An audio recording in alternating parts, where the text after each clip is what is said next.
Assalamualaikum warahmatullahi wabarakatuh. Alhamdulillah, wassalatu wassalamu ala rasulillah wa ala alihi wa sahbihi wa mawalah. La hawla wa la quwwata illa billah. Allahumma faqina fid din wa 'allimna ta'wil amma ba'd. Bapak Ibu sekalian, jamaah salat subhanallah, untuk lebih berkahnya kaji kita pagi ini, mari kita buka dengan membaca basmalah. Bismillahirrahmanirrahim. Tema kita pagi ini adalah Ramadan, bulan tazkiyatun nafs. Apa yang dimaksud dengan tazkiyatun nafs? Tazkiyah artinya proses pembersihan atau penyucian. Di Al-Quran itu ada dua kata, Bapak Ibu, yang kita sering terjemahkan dengan bersih atau membersihkan. Kata yang pertama namanya toharoh. Maka ini sering kita gunakan untuk menyebut istilah wudhu. Itu toharoh. Itu artinya penyucian tidak hanya lahir ya, tapi juga batin. Tapi kalau tazkiyah itu pembersihan aspek batin saja. Ada satu kata yang masyhur digunakan untuk menunjuk kebersihan lahir, tapi ini kita tidak temukan di Al-Quran, yaitu kata nadhafah. Maka sering kita dengar istilah an-nadhafatu minal iman, gitu ya. Biasanya di toilet itu ada itu, kebersihan sebagian dari iman. Ini adalah kata-kata bijak, tapi substansinya benar, maknanya benar. Mengapa Ramadan ini kita sebut sebagai bulan penyucian jiwa atau pembersihan diri? Yang pertama alasannya adalah manusia itu makhluk yang Allah Subhanahu wa Ta'ala berikan sesuatu yang unik. Ini berbeda dengan makhluk yang lain. Contoh, kalau malaikat itu tidak punya syahwat nafsu, maka malaikat semuanya baik. Ya, tidak ada malaikat jahat. Tidak ada malaikat ada petugasnya, pengawasnya, itu tidak ada. Apalagi KPK nggak ada, malaikat ya, isinya baik semua. Ada juga makhluk yang jahat, tidak ada baiknya sama sekali. Itu namanya setan, Pak. Ya, setan itu mesti adalah makhluk yang jahat. Nah, ada makhluk yang punya potensi berbuat baik dan potensi berbuat jahat, dan itulah manusia. Meskipun dalam pandangan kita manusia itu pada mulanya semuanya baik, maka di Al-Quran disebut atau dalam hadis Nabi dikatakan kullu mauludin yuladu 'alal fitrah. Setiap anak terlahir dalam keadaan fitrah. Fitrah artinya banyak, di antaranya bersih. Yang kedua, fitrah juga bermakna suci, fitrah juga bermakna Islam. Karena Rasulullah mengatakan fa'abawahu, kedua orang tuanya lah, lingkungannya lah yang menjadikan anak itu kemudian menjadi yuhawwidanihi Yahudi, yunassiranihi Nasrani, yumajjisanihi Majusi, yupremanihi preman. Oh, enggak ada ya. Cuma 3 yang disebut itu. Perhatikan, Nabi tidak mengatakan yusallimanihi Islam. Kenapa? Karena setiap anak lahir dalam keadaan Islam. Meskipun orang tuanya non-muslim, meskipun anak itu lahir dari misalnya hasil hubungan gelap misalnya atau tidak sah, kita tidak boleh melabeli anak itu sebagai anak haram, karena anak itu tidak berdosa. Yang dosa siapa? Orang tuanya itu yang hubungan gelap. Anaknya tidak boleh kita sebut sebagai anak haram, apalagi haram jadah, nggak boleh, Pak. Karena setiap anak lahir dalam keadaan suci, bersih. Kalau dia meninggal sebelum usia akil baligh, dia masuk surga. Meskipun mungkin orang tuanya jahat. Karena anak itu dalam pandangan agama kita, dia adalah bersih. Gitu ya. Nah, dalam perjalanan waktu, ketika anak beranjak remaja, dewasa, maka sudah mulai apa? Mulai tumbuh kemampuan berpikirnya, sekaligus punya yang disebut nafas. Nafas itu artinya diri jiwa, yang di dalamnya ada namanya syahwat.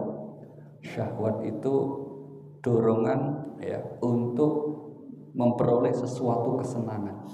Itu namanya syahwat. Kalau dorongan untuk jahat itu namanya hawa. Maka sering kita terjemahkan hawa nafsu. Ya.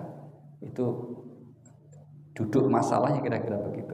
Maka di surah misalnya di Al-Qur'an kita temukan di surah Asy-Syams surah nomor 91 Allah bersumpah dengan apa? Jiwa, Pak. Wa nafsi wa ma sawaha. Demi jiwa dan penyempurnaannya. Fa alhamaha fujuraha wa taqwaha. Dia ilhamkan kepada setiap jiwa manusia itu potensi berbuat buruk dan potensi berbuat baik. Mengapa yang disebut buruknya dulu? Karena jiwa manusia itu untuk berbuat buruk tidak perlu pakai petunjuk, sudah otomatis bisa. Maka tidak ada buku ditulis misalnya langkah-langkah menjadi orang jahat, nggak usah Pak. Sudah otomatis jiwa manusia dorongannya selalu berbuat jahat. Nggak ada kan misalnya judul tausiah itu kiat-kiat menjadi orang pelit, nggak ada gitu. Nah, nggak usah pakai petunjuk. Setiap orang itu punya potensi untuk pelit. Na'udzubillahi min dzalik. Oke. Maka kemudian Allah menyatakan qad aflaha man zakkaha. Sungguh beruntung orang yang menyucikan jiwanya. Disebutnya dengan kata sungguh. Di Al-Qur'an kalau ada ayat yang dimulai dengan kata sungguh, itu menandakan ini sesuatu yang tegas, sesuatu yang pasti. Jadi tidak layak untuk diragukan. Tidak sewajarnya orang tidak percaya. Kenapa? Allah memulainya dengan kata sungguh. Sungguh beruntung orang yang menyucikan jiwanya. Dan Allah ini kan berarti kan janji nih Pak. Kalau janji itu tidak pernah pakai insya Allah Pak. Iya kan? Tidak ada ayat misalnya kalau kamu menyucikan jiwa insya Allah beruntung. Tidak ada itu Pak. Tapi apa? Sungguh. Dan Allah itu tidak pernah ingkar janji Pak. Tapi manusia biasanya apa? Kau yang berjanji, kau yang mengingkari. Itu manusia itu. Allah tidak pernah ingkar janji. Kira-kira gitu ya. Baik. Maka kemudian siapa yang menyucikan jiwa? Nah, dan bagaimana cara menyucikan jiwa? Kenapa Ramadan menjadi momentum bulan untuk penyucian jiwa ini? Karena manusia dalam perjalanan hidupnya berbuat kesalahan, berbuat kekhilafan, maka Allah sayang sekali pada manusia. Begitu memuliakan manusia, maka kemudian diberi kesempatan untuk memperbaiki diri, untuk menghapus kekhilafan kesalahannya. Mari kita lihat Bapak Ibu. Ini ayat menarik ya kalau kita kaitkan dengan Ramadan ya. Surah Al-Baqarah, surah yang kedua ayat 186. Allah berfirman begini, "Wa idza sa'alaka 'ibadi 'anni fa inni qarib." Dan apabila hambaku bertanya kepadamu tentang aku, sungguh aku dekat. Ayat ini terletak di antara ayat puasa. Jadi ayat tentang puasa kan cuma 4 ya Pak ya, cuma 4 ayat. 1 Al-Baqarah 183, 184, 185, terus 187. 186 ini sama sekali tidak bicara puasa, tapi dia terletak di antara. Apa itu Pak? Kalau bahasanya apa itu? Nyempil gitu, itu apa itu? Itu bahasa Indonesia yang bagus apa itu? Ya, ayat ini terletak di antara ayat puasa, itu nyempil itu apa? Yang pas apa Pak? Apa ya Pak Tatang ya? Istilahnya apa itu Pak? Hah? Nyelip itu kan gini Pak, itu motor nyelip gitu. Ini nyempil gitu. Ya yes, pokoknya tahulah ya Pak ya. Ayat tadi mengatakan apabila hambaku bertanya kepadamu tentang aku, sungguh aku dekat. Di Al-Quran itu tidak kurang ada 15 kali Pak. Ayat yang dimulai dengan pernyataan apabila hambaku Misalnya yas'alunaka, mereka bertanya kepadamu, bertanya. Itu mesti semuanya ada dikaitkan langsung dengan kata kul. Maka jawablah, yas'alunaka 'anir ruh. Mereka bertanya kepada tentang ruh, maka jawablah, ruh itu begini gitu. Yang disuruh jawab Rasulullah, kul ya Muhammad gitu. Khusus tapi untuk ayat ini enggak, Pak. Kecuali ayat ini. Ayat mana tadi? Ayat Al-Baqarah 186, ayat yang di antara puasa tadi. Allah tidak pakai kata kul, tapi langsung Allah sendiri yang menjawab, sungguh aku dekat. Nah, berarti tadi pada dasarnya Allah itu selalu dekat dengan manusia, namun dalam perjalanan waktu manusia itu karena berbuat dosa, berbuat salah, akhirnya posisinya menjadi jauh. Nah, agar kembali dekat, Allah kasih kesempatan selama Ramadan. Maka Ramadan ini hakikatnya bulan agar kita kembali dekat dengan Allah Subhanahu wa Ta'ala. Sekarang mari kita buktikan bagaimana narasi atau teori ini ya dijelaskan di Al-Quran. Bapak Ibu masih ingat kisah Nabi Adam yang di surga bersama istri Nabi Adam? Istri Nabi Adam siapa namanya? Siapa tadi? Hah? Bukan. Ya, istri Nabi Adam itu Nyonya Adam gitu, atau Bu Adam. Gak penting namanya siapa. Disebutnya wazaujuka dan pasangannya begitu ya. Apa firman Allah kepada Nabi Adam? Ya Adam, uskun anta wazaujukal jannah wa kula minha raghadan haitsu syi'tuma wa la taqraba hadhihi syajarah. Wahai Adam, tinggallah kamu di surga bersama istrimu. Nikmati semua fasilitas kecuali satu saja, jangan mendekati pohon ini. Nah, pohon apa itu? Iya, itu pohonnya juga nggak dikasih nama oleh Allah itu. Yang ngasih nama khuldi itu setan gitu. Tapi yang jawab tadi bukan setan ya. Bukan itu. Setan kemudian ngarang cerita hoax. Makanya suka bikin hoax itu sama dengan bukan saya loh bapak lo yang bilang loh gitu. Setan langsung bilang begini, hal adulluka ala syajaratil khuldi. Ya, maukah aku beritahu wahai Adam, itu pohon yang kamu dilarang mendekati namanya pohon apa? Tidak tahu kata Adam. Itu namanya pohon keabadian. Nah, keabadian itu bahasa Arabnya khuldi. Gitu loh. Sehingga iblis itu menggoda Nabi Adam beserta istri agar mau memakan buah itu, maka dia perlu bikin hoax. Ini namanya buah keabadian. Kalau kalian ingin abadi di surga, makan buah itu. Dan ternyata tergoda. Akhirnya Nabi Adam memakan buah itu, tapi terus kemudian Allah tidak lagi menyapa, bicara, tapi Allah kemudian menyeru dengan redaksinya begini, wa nadahuma rabbuhuma alam antilkum asyajarah. Apa kata Allah? Bukankah aku sudah melarang kalian berdua dari pohon itu?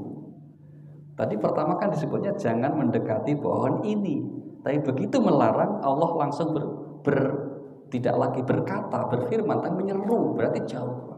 Maka kesimpulannya apa? Manusia pada mulanya dekat, namun dalam perjalanan hidupnya karena kekhilafan, karena dosa, akhirnya posisinya menjadi jauh. Nah, agar dekat kembali apa? Bertobat, membersihkan diri. Maka Nabi Adam membersihkan diri. Rabbana zalamna anfusana wa illam taghfir lana wa tarhamna lanakunanna minal khasirin. Dan Allah kemudian menjawab, fatalaqa Adamu min rabbih kalimatin fataba alaihi. Ku terima tobatmu wahai Adam, maka kembali bersih. Nah, apalagi kita Pak, gitu loh. Kita dalam 11 bulan di luar Ramadan pasti banyak kekhilafan, banyak kesalahan. Maka Ramadan ini memberi kesempatan, ini anugerah dari Allah yang besar untuk kita kembali mendekat. untuk kita kembali diberi anugerah bersih hati, bersih jiwa kita. Itulah kenapa kita sebut bulan Ramadan bulan penyucian jiwa kita. Oke. Kemudian berikutnya, bagaimana langkah tazkiyah, cara untuk menyucikan jiwa. Kalau menyucikan badan kan gampang ya, mandi gitu ya, pakai sabun itu menyucikan badan. Tapi menyucikan jiwa bagaimana? Para ulama dari sekian banyak ayat dan hadis memberikan petunjuk paling tidak ada tiga cara penyucian jiwa. Cara yang pertama adalah apa yang disebut sebagai mengobati penyakit-penyakitnya dulu, atau apa yang menyebabkan jiwa atau hati seseorang itu kemudian sakit. Itu yang pertama. Jadi Al-Quran itu menggambarkan begini ya Pak, yang namanya hati manusia itu seperti cermin, ya, jernih, bening begitu. Tapi setiap orang itu berbuat dosa, maka itu kemudian seperti noda, atau dalam bahasa ayat Al-Quran namanya ron. Maka kalla bal rona ala qulubihim ma kanu yaksibun. Karena perbuatan dosanya lah akhirnya menjadikan hatinya itu keruh, hatinya itu bernoda. Jadi artinya apa? Ketika orang itu hatinya jernih, bersih, maka dia sensitif. Kalau berbuat salah itu terasa, Pak. Terasa apa? Terasa nggak enak dan nggak suka kalau diketahui orang, karena itu aib. Maka kalau ada orang berbuat salah, berbuat dosa, nggak lagi terasa, nggak merasa dia berdosa, itu ada masalah. Berarti hatinya sudah keruh, bahkan sudah menjadi sakit, bahkan MATI, mati gitu kan, itu kan. Kenapa? Sudah tidak berfungsi lagi.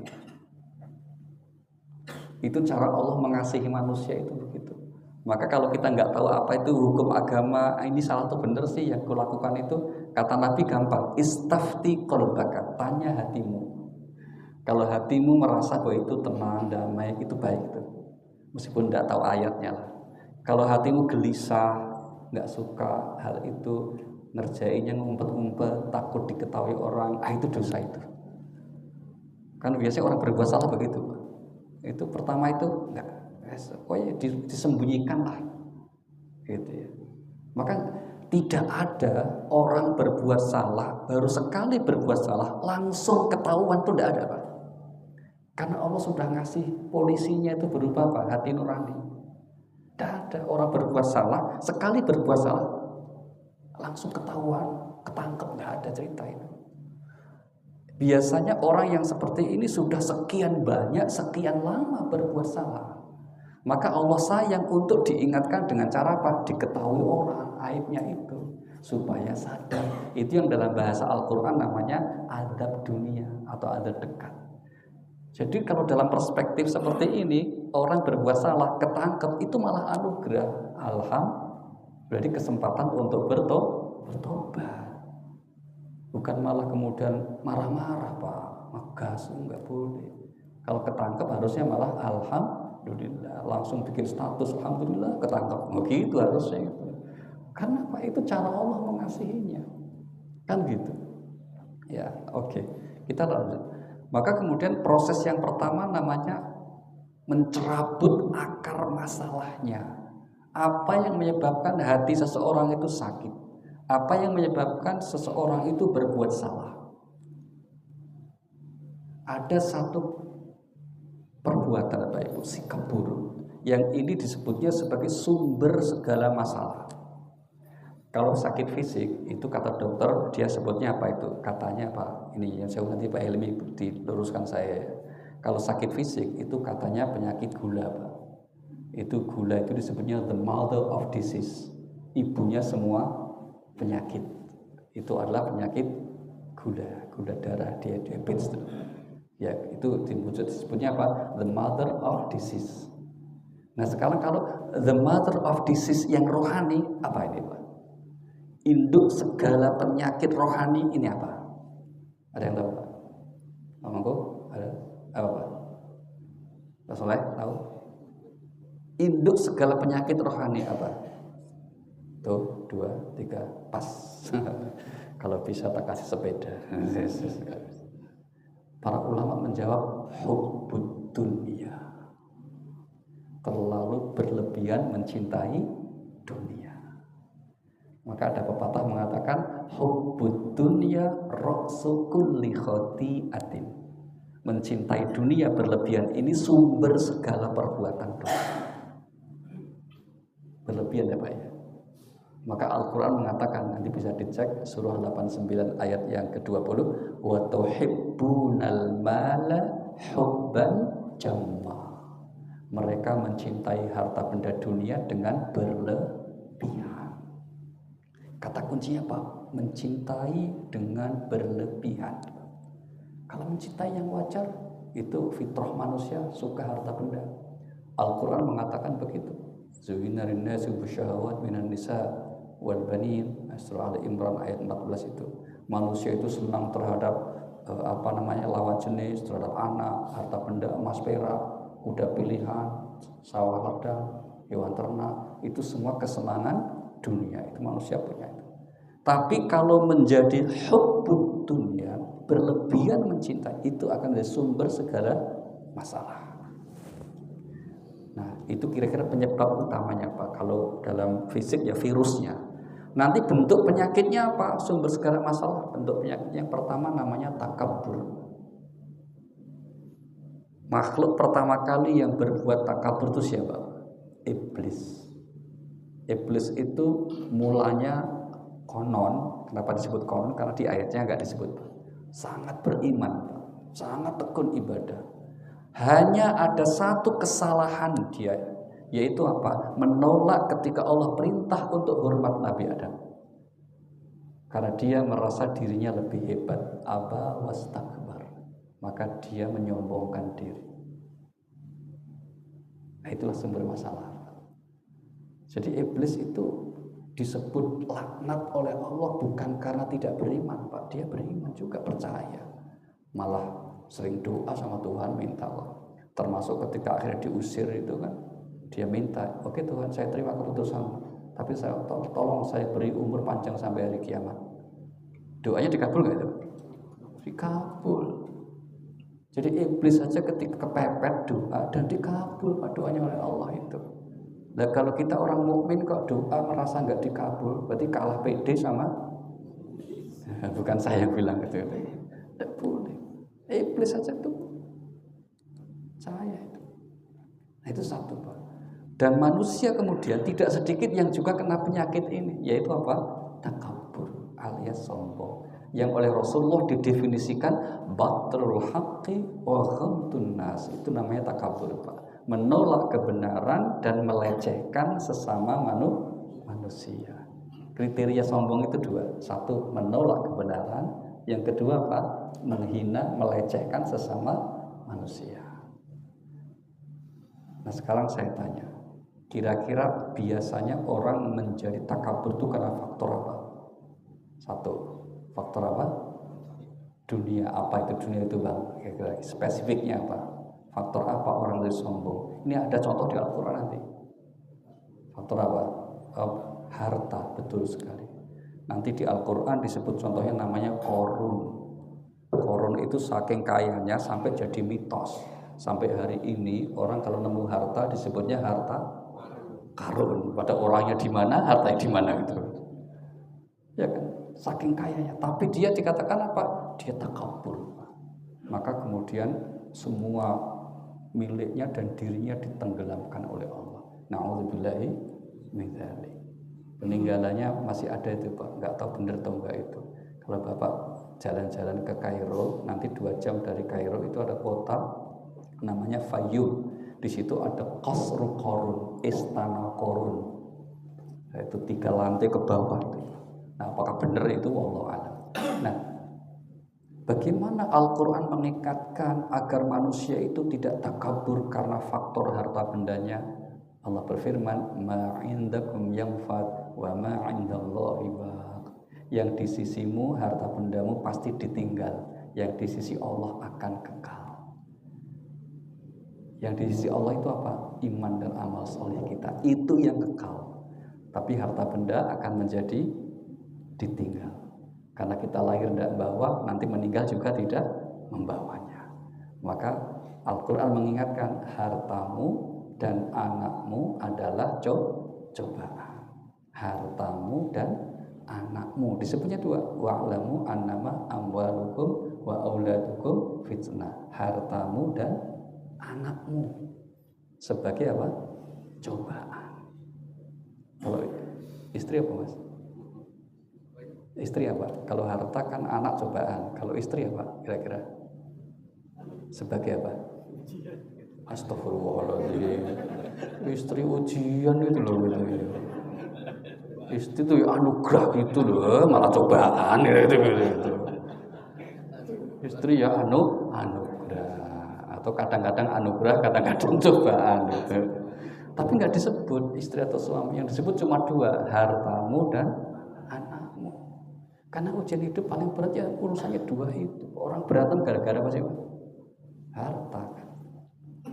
Kakak beradik berantem sampai pengadilan gara-gara apa? Negara berperang gara-gara apa? Berjaya. Jabatan nggak akan rebutan Pak kalau nggak ada hartanya. Jabatan itu nggak akan diperebutkan kalau tidak ada hartanya. Contohnya apa? Ketua DKM, saya nggak akan rebutan. Silakan gitu. Karena apa? Yang ada korban perasaan malah gitu kan.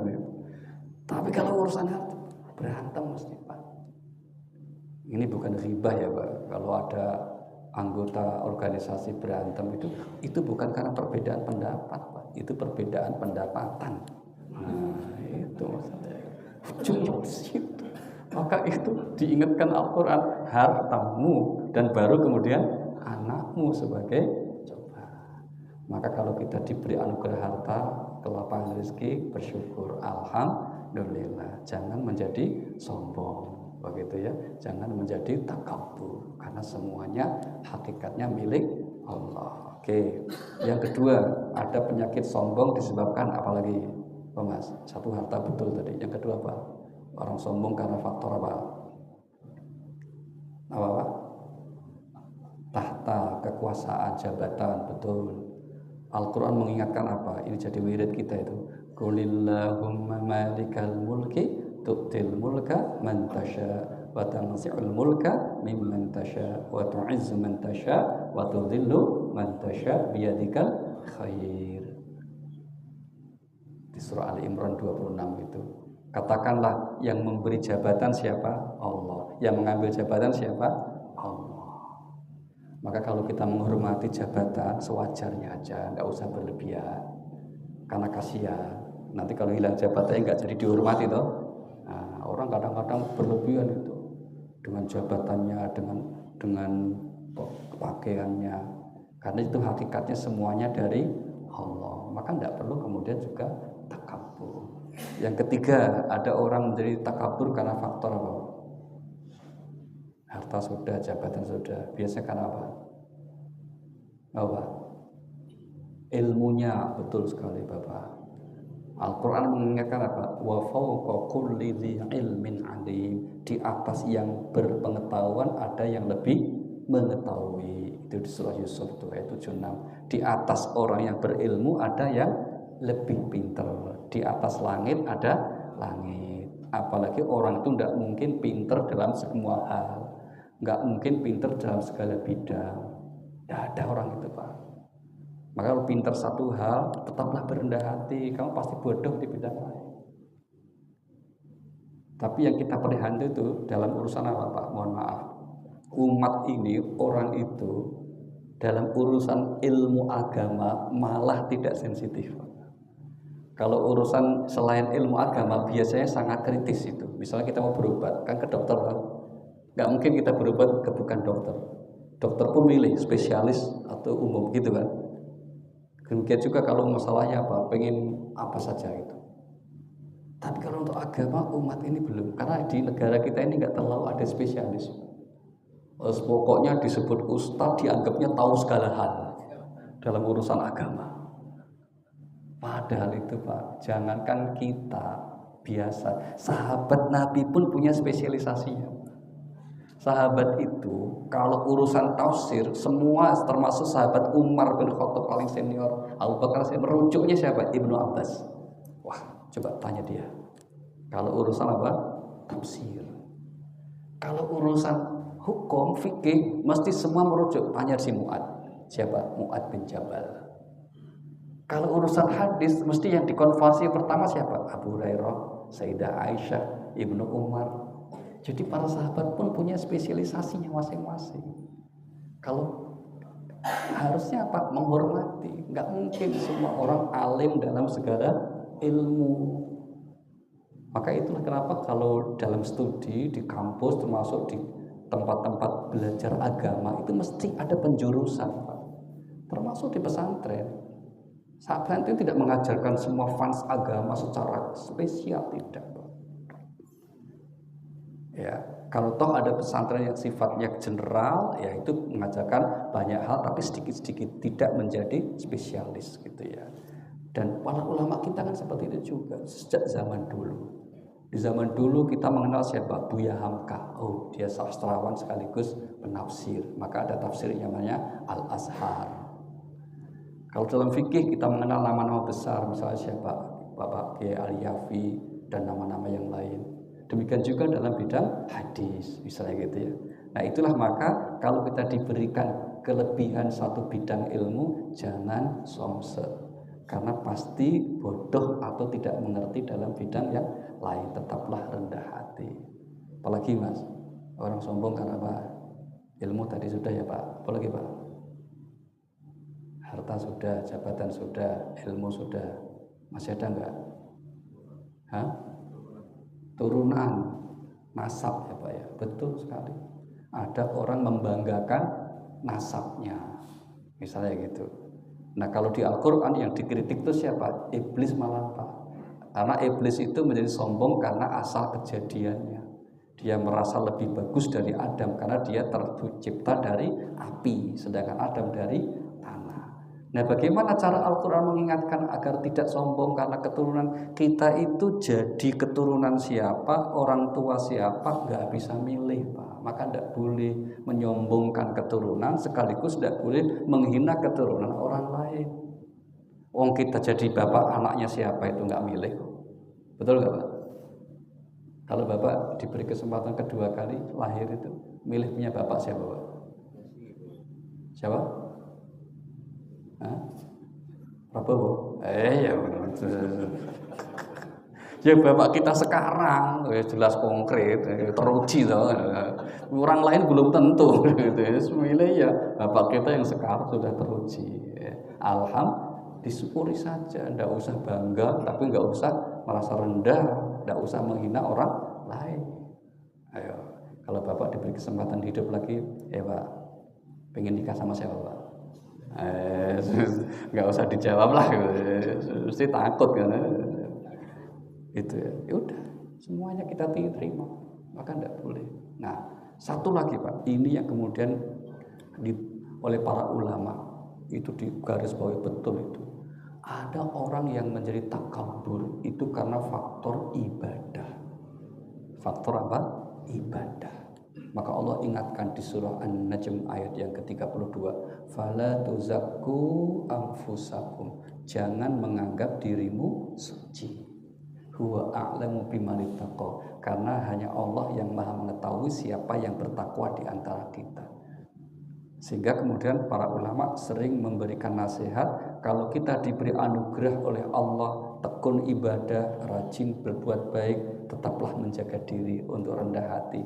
Karena toh pada akhirnya kita bisa berbuat kebaikan atas pertolongan Allah. La haula wa la quwata illa billah. Tidak ada kemampuan menghindari perbuatan dosa dan tidak ada kekuatan melaksanakan kebaikan kecuali atas pertolongan Allah. Itu makna la haula wala quwata illa billah. Dari cara Allah mengingatkan untuk membersihkan hati kita, baik, untuk mengembalikan semuanya hakikatnya kepada Allah Subhanahu wa taala. Ini penyakit yang pertama. Penyakit yang kedua, Pak Ibu, dan itu semoga bisa kita cerabut dari diri kita ya. Itu namanya hasud atau hasad. Artinya apa? Dengki. Dengki itu apa Mas? Iri. Iri itu apa? Dengki. Dengki itu apa? Iri ya. Sampai duhur nggak selesai gitu ya. Dengki itu oleh Al-Quran dikatakan intansaskum hasanatun tasu'hum. Jika kamu mendapat kebaikan, orang itu tidak suka. Sebaliknya, wa in tusibkum sayyi'atu yafrahu biha. Jika kamu mendapatkan kesulitan, masalah, orang itu malah senang. Itu namanya dengki, Pak. Maka sering disebutnya apa? SMS. Senang melihat orang susah, susah melihat orang senang. Nah, bagaimana Al-Quran mengingatkan agar kita tidak menjadi dengki kepada orang lain? Orang itu kalau iri sama orang lain dalam arti dengki ya Pak ya. Karena ada dua kata iri Pak yang di dalam agama. Yang pertama namanya hasud, itu yang buruk. Yang kedua namanya ghibtoh. Ghibtoh itu iri tapi yang positif Pak. Ya, misalnya kita tahu kenal sama orang yang baik gitu. Kata Rasulullah kan ada dua hal yang kamu boleh iri. Ya, la hasada illa fisnatain, tidak boleh iri kecuali dua hal. Yang pertama Pak, rajulun atahullahul mal.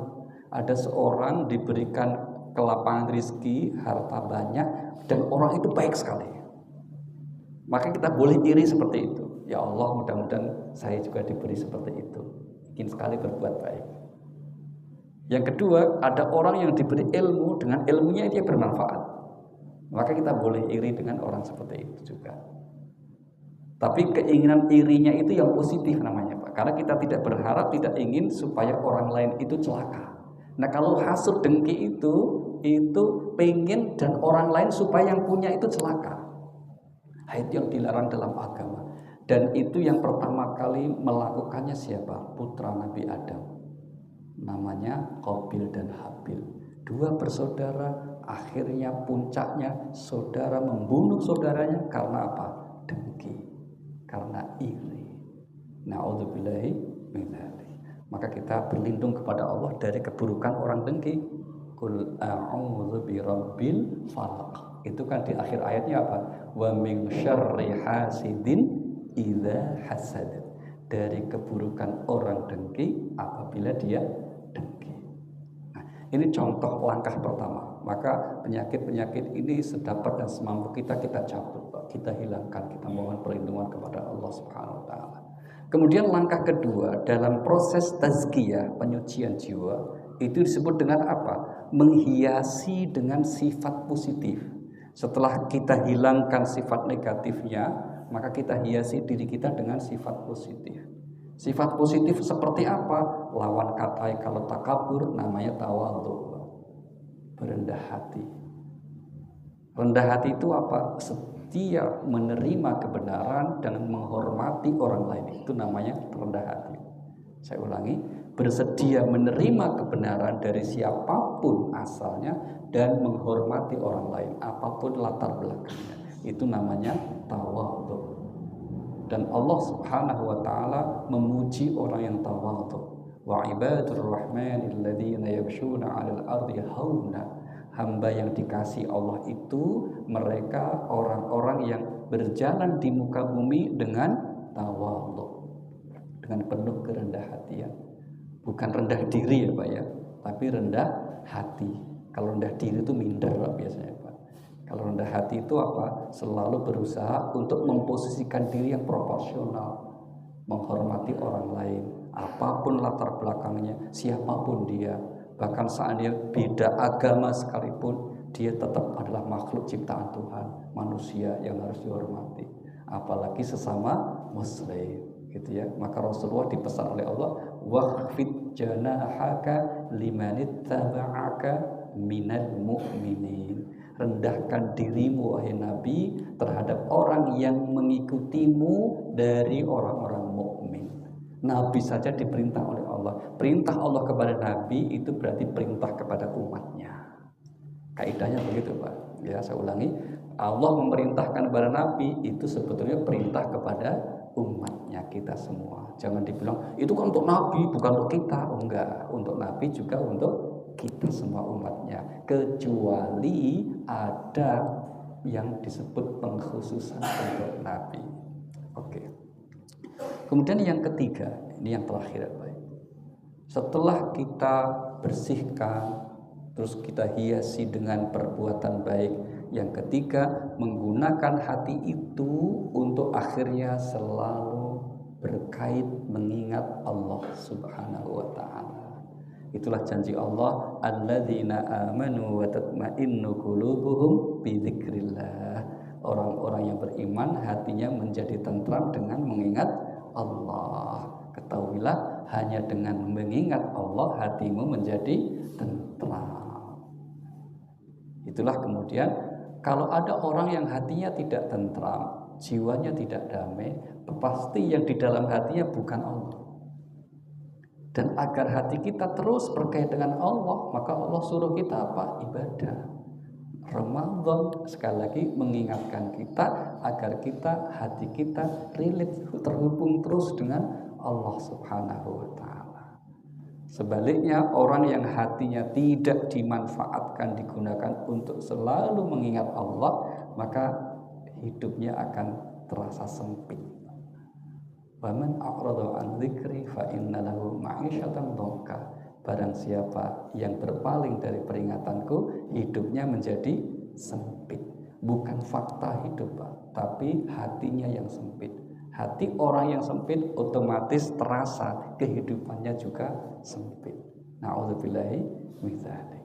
Inilah proses yang Allah tunjukkan dalam konteks tazkiyatun nafs, dan seyogyanya hal ini dapat kita raih karena kita mumpung di awal Ramadan. Kita jadikan Ramadan bukan sekedar sebuah momentum untuk memperbanyak ibadah saja, dan itu pasti, tapi yang terpenting juga ada sebuah proses internalisasi dalam jiwa kita, dalam diri kita, untuk membersihkan diri sehingga di akhir Ramadan layak kemudian mendapat anugerah Idul Fitri. Kita merayakan karena apa? Allah anugerahkan kemenangan, kebaikan dalam hati kita. Bahwa nanti setelah Ramadan akhirnya khilaf lagi, namanya manusia. Tapi terus akan seperti itu, Pak. Dan niat kita seperti itu, maka setiap Allah panggil kita, kita mendapat anugerah husnul khotimah. Maka inilah salah satu keistimewaan menjadi orang mukmin. Kita berusaha untuk selalu merasa dalam hidup kita itu adalah menunggu kebaikan-kebaikan yang Allah telah siapkan. Maka disebutnya apa? Al-mu'minu atau al-muslimu bainal hasanatain. Mukmin itu hidupnya ada dua antara kebaikan. Contoh tadi kita sudah berbuat baik, beramal soleh, sholat jamaah subuh. Kan Bapak Ibu yang ikut kajian subuh ini kan nunggu syuruk kan? Nunggu waktu apa? Syuruk. Nah, selama kita sekarang ini iktikaf, kajian, plus nunggu waktu untuk berbuat baik, itu sudah 3 kebaikan terkumpul tuh Pak, terhimpun jadi satu. Terhimpun jadi satu. Nanti habis syuruk mungkin ada yang pulang istirahat ke rumah, jangan lupa niatin saya nunggu waktu duha. Untuk nanti pas sholat duha masuk, kita sholat duha. Selesai sholat duha, mau aktivitas dunia atau yang lain silahkan, tapi jangan lupa hadirkan niat saya nunggu waktu zuhur. Karena apa? Kalau itu dari niat kita di hati kita, maka argo pahalanya itu jalan terus, Pak. Karena niat kita, nawaitu kita menunggu kebaikan, dan insya Allah akan dijaga oleh Allah, nggak akan neko-neko, Pak. Nggak akan macam-macam gitu. Wong kita sedang menunggu kebaikan. Habis zuhur istirahat tidur ya. Tapi sebelum tidur jangan lupa niat nunggu waktu asar. Terus akan seperti itu. Kalau hidup kita seperti itu niatnya, maka sekali lagi insya Allah ketika Allah setiap saat panggil kita husnul khotimah. Hambaku ini sedang menunggu kebaikan. Saatnya pulang, maka innalillahi wa inna ilaihi raji'un, dapat kebaikan. Jadi begitu sederhana dan mudahnya gitu loh Pak, nggak sulit. Ya. Aslinya menjalani kehidupan seorang muslim itu tidak sulit, ya begitu aja Pak. Tidak perlu yang aneh-aneh, neko-neko, begitu aja dengan sebaik-baiknya insya Allah kita husnul khotimah. Aslinya itu nggak ribet Pak. Yang kadang bikin ribet kan diri kita sendiri. Ya, sehingga kemudian kalau kita jalani hidup normal seperti itu, maka menjadi pribadi yang baik, untuk meraih ridha Allah, dan ujungnya husnul khatimah adalah sesuatu yang mudah. Karena apa? Insya Allah Allah mudahkan, dan itu menjadi janji Allah. Walladzina jahadu fina lanahdiyannahum subulana. Yang bersungguh-sungguh ingin menempuh kebaikan, itulah jalanku, pasti kuberikan petunjuk. Allah bilangnya apa? Sungguh pasti kuberi petunjuk. Nah, inilah Bapak Ibu sekelumit dari tema kita mengawali hari ini. Hari berapa ini Pak ya? Pertama atau kedua Pak? Ada yang pertama ya masalahnya ya. Ada yang pertama. Kalau negara tetangga kita semuanya pertama hari ini Pak. Singapura, Malaysia, Brunei hari ini hari pertama ya. Nah kita sudah hari kedua. Alhamdulillah. Saya kemarin lihat Bang Deddy itu sebenarnya waktu sidang isbat itu doa, ya Allah mudah-mudahan minggu gitu kira-kira gitu. Nggak dikabul Pak, ternyata akhirnya Sabtu gitu. Waduh pengennya supaya tanggal 1-nya kapan? Minggu, hari ini katanya tetap Sabtu. Insya Allah mudah-mudahan kita selalu diberikan kekuatan oleh Allah Subhanahu wa taala, kekuatan lahir batin kita sehingga dapat menjalani ibadah Ramadan dengan sebaik-baiknya. Al-Fatihah. A'udzubillahi minasyaitonirrajim. Bismillahirrahmanirrahim. Alhamdulillahirabbil alamin arrahmanir rahim maliki yaumiddin. Iyyaka na'budu wa iyyaka nasta'in. Ihdinas siratal mustaqim. Shiratal ladzina an'amta 'alaihim ghairil maghdubi 'alaihim waladdallin. Amin. Amin amin ya rabbal alamin. Terima kasih dan mohon maaf. Kita tutup dengan baca hamdalah. Alhamdulillahirabbil alamin. Subhanallah bihamdika asyhadu an la ilaha illa anta astaghfiruka wa atubu ilaik. Wassalamualaikum warahmatullahi wabarakatuh.